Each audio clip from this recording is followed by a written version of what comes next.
네, 안녕하세요. 잠 못 드는 밤 여러분을 위해서 책 읽어주는 남자 아크입니다. 오늘은 헨리 제임스의 단편선 밝은 모퉁이 집 첫 번째 파트 The Real Thing의 마지막 시간이 될 것 같습니다. 이어서 읽어드리도록 하겠습니다.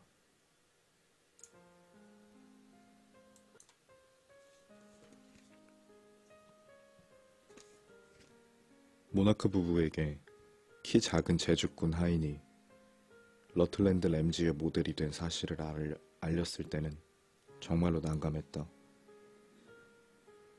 내가 구렛나룻을 기른 믿을 만한 사람이 얼마든지 구할 수 있는데도 길거리에 떠도는 외국인 불황자를 하인으로 쓸 정도로 이상한 사람인 것은 그들은 이미 알고 있었던 것 같다. 이때쯤 그들은 화가 난 좀 이상한 사람이라는 사실을 받아들이고 있었다. 하지만 내가 이 외국인 불황자의 자질을 얼마나 높이 평가하는가를 그들이 알아차리는 데는 시간이 좀 걸렸다. 그들은 그 외국인이 모델을 서는 모습을 몇 번 봤지만 손풍금 악사 모델이라고 확신하고 있었다. 그들이 결코 눈치채지 못한 일이 몇 가지 더 있다. 그 중에 하나는 마부가 잠시 등장하는 인상적인 장면이 있었는데 내가 모나크 소령을 마부로 쓸까 하다가 뒤로 미룬 것이었다. 그에게 마부 제복을 입히기가 싫어서였다. 그에게 맞는 마부복을 찾는 일이 힘들기도 했다. 마침내 어느 겨울날 오후 늦게 그들이 경멸하는 오론테를 모델로 작업을 하고 있었는데 모나크 소령과 그의 아내가 사교적인 미소리를 띠고 들어왔다. 오론테는 한껏 상상의 날개를 펼쳤고 나는 그림을 그리는데 불이 붙은 참이었다. 그들은 시골 저택을 방문한 사람처럼 늘 그런 방문을 연상시켰다. 그들은 마치 예배를 마치고 공원을 지나가다 점심을 먹고 가라고 하는 바람에 붙잡힌 사람들 같았다. 점심 식사는 이미 끝났지만 차를 마시고 갈 수는 있었다. 그들이 차를 마시고 싶어하는 것을 알고 있었다. 하지만 나는 한창 열이 올라 있는 데다 내 모델이 차를 준비하는 동안 그 열기가 식어 일이 지체되는 것이 싫었다. 그래서 모나크 부인에게 차를 내올 수 있겠냐고 물었다. 부인은 얼굴이 새빨개졌다. 그녀는 잠시 남편을 쳐다보았고 둘 사이에 말없는 교감이 이루어졌다. 다음 순간 그들은 그 상황을 빨리 받아들였다. 신중한 소령은 정말이지 어리석게 굴지 않았다. 나는 자존심을 동정하기는커녕 최대한의 교훈을 주기로 결심했다. 그들은 함께 부산을 떨며 컵과 접시를 내놓고 물을 부었다. 그들로서는 하인의 시중을 드는 기분이라는 것을 짐작할 수 있었다. 죄송합니다. 차가 준비되었을 때 내가 오론테에게도 한 잔 주십시오. 피곤할 거예요. 라고 하자 모나크 부인은 그가 서 있는 곳으로 차를 한 잔 가져다 주었다. 내 모델은 모자를 팔꿈치에 끼고는 마치 자신이 신사라도 됐냐 찻잔을 받았다. 그러자 나를 위해 그녀가 너무 애를 썼으며 그에 상응하는 보답을 해야 한다는 생각이 들었다. 이 일이 있은 후 그녀를 볼 때마다 어떻게 보답을 해야 하나 궁리했다. 고맙다는 이유만으로 맞지도 않는 일을 계속시킬 수는 없었다.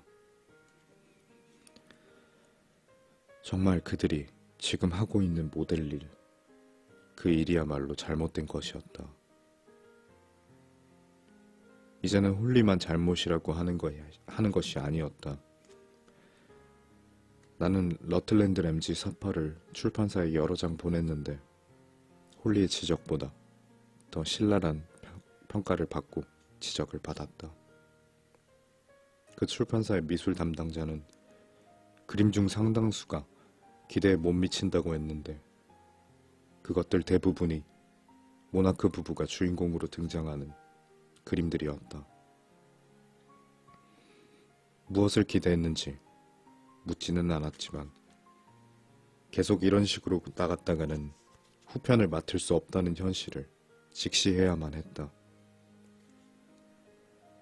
나는 절망에 빠져 집중적으로 첨량을 모델로 썼다. 그녀가 할 수 있는 모든 역할을 그녀에게 배정했다.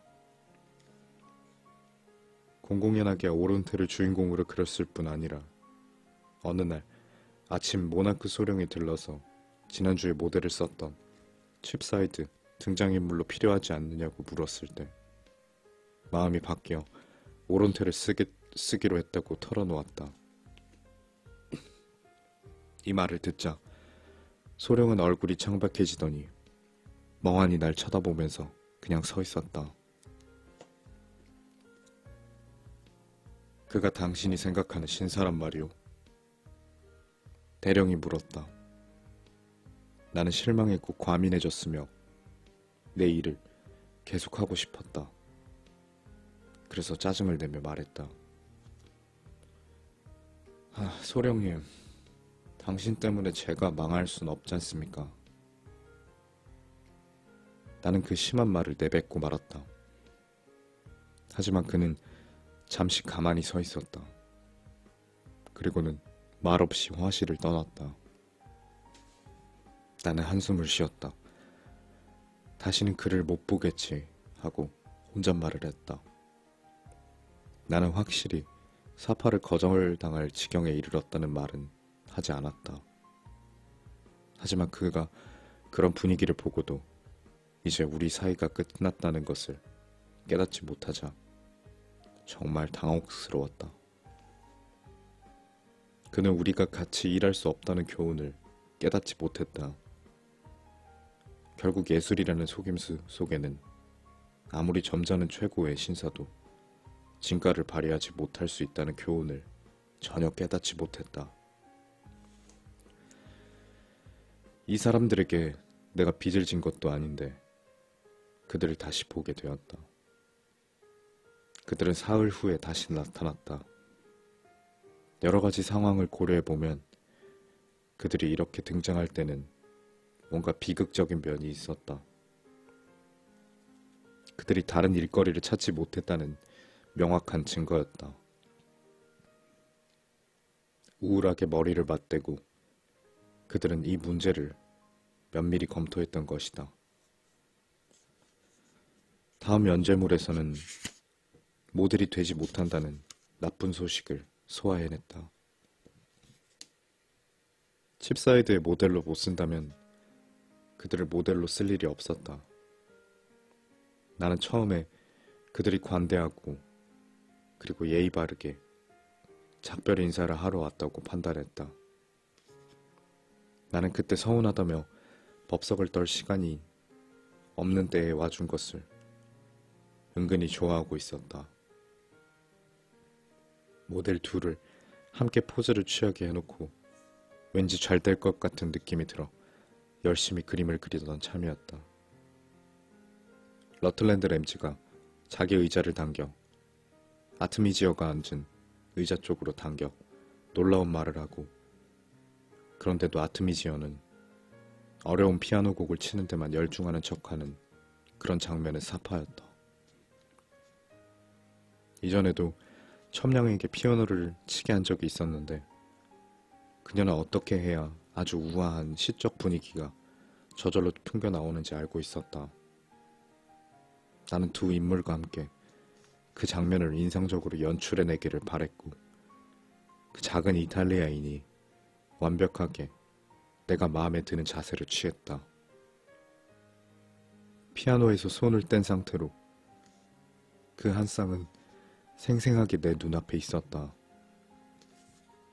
두 젊은이가 함께 사랑을 속삭이는 아주 매력적인 장면이었다. 나는 그 장면을 보고 계속 그리기만 하면 되었다.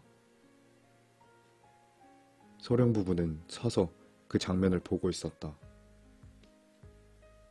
나는 어깨 너머로 그들에게 왔냐고 아는 체만 했다. 그들은 대답하지 않았다. 하지만 그들이 아무 말하지 않는 것에 나는 익숙해져 있었다. 그들을 완전히 제거하지 못한 게 약간 불편하기는 했지만 적어도 이런 상황에 바람직한 것이라는 생각에 기뻐하면서 작업을 계속했다. 곧 나는 모나크 부인의 달콤한 목소리를 옆에서, 아니 오히려 위쪽에서 들었다. 저분 머리를 좀 만져주고 싶은데요. 나는 부인을 쳐다보았다. 부인은 자기 쪽으로 등을 돌린 첨량을 이상하게 쏘아보고 있었다. 제가 좀 만져도 될까요? 그녀는 계속 말했다. 그 질문에 이 아가씨를 해칠지도 모른다는 두려움이 일었다. 나는 순간적으로 펄쩍 뛰었다. 그러나 그녀는 결코 잊지 못할 눈길로 날 진정시키고는 잠시 내 모델 곁으로 다가왔다. 부인은 첨량의 어깨에 손을 얹고 그녀의 머리 위로 몸을 구부리며 부드럽게 말을 걸었다. 그리고 첨량이 말귀를 알아듣고 고맙다며 그렇게 해달라고 하자 재빨리 손을 놀려 흩어진 머리카락을 매만져 주었다. 그러자 그녀의 머리 모양이 2배는 더 매력적으로 보였다. 그 일은 정말 영웅적인 행동이었다. 그런 후 모나크 부인은 조그맣게 한숨을 쉬고는 다른 할 일이 없나 하고 주위를 둘러보았다. 그녀는 마루에 몸을 구부려 내 화구 상자에서 떨어진 걸레를 주워들었다. 이 굴욕적인 일을 그녀는 품위 있게 해냈다. 그동안 소령도 일거리를 찾았고 멋쩍게 화실 끝까지 가더니 내 아침 식사 그릇이 그대로 널려 있는 것을 보았다.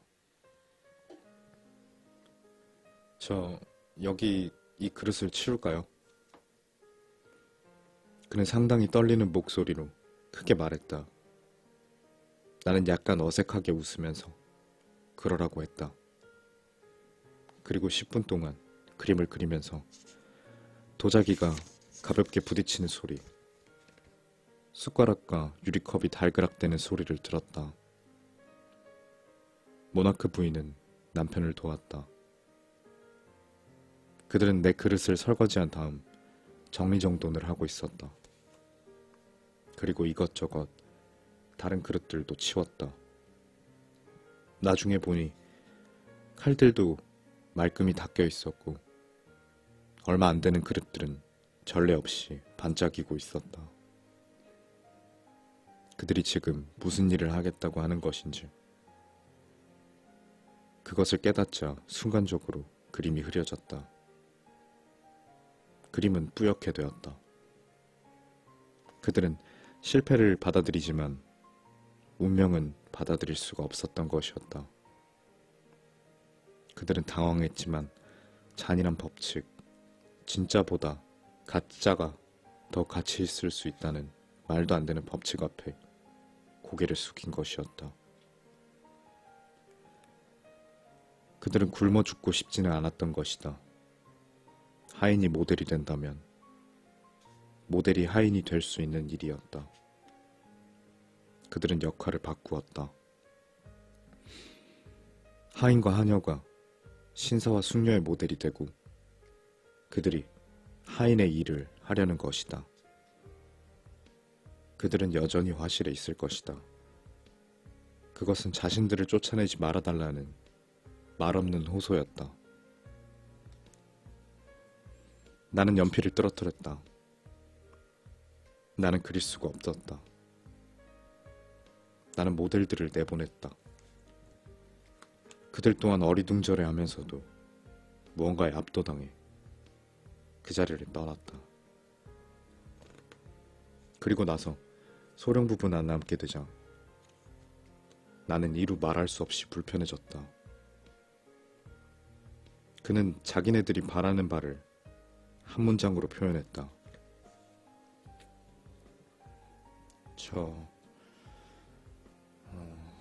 우리가 일할 수 있게 그렇게 해주세요. 나는 그럴 수가 없었다. 그들이 내 쓰레기를 비우는 건 참을 수 없었다. 그런데도 나는 일주일 정도 그 싫은 일을 견디며 호의를 베풀었다. 그러고 나서 그들에게 멀리 떠날 수 있도록 약간의 돈을 주었다. 그 후로는 그들을 한 번도 마주친 적이 없었다. 나는 그 연재물의 후편도 맡게 되었다.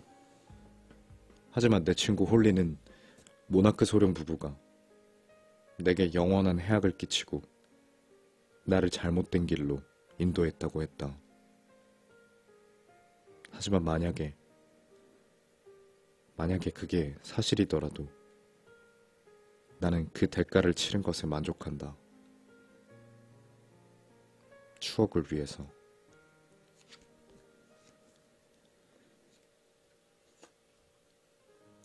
(1892년에) 완성이 된 헨리 제임스의 단편선 밝은 모퉁이 집에서 첫 번째 파트인 The Real Thing 이라는 파트를 5번의 시간에 걸쳐서 읽어드렸는데요.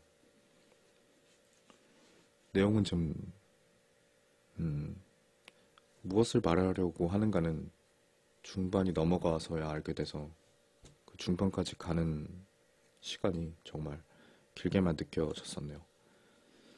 다음 시간에는 또 다른 책 혹은 다른 ASMR을 가지고 돌아오도록 하겠습니다. 끝까지 들어주셔서 감사합니다.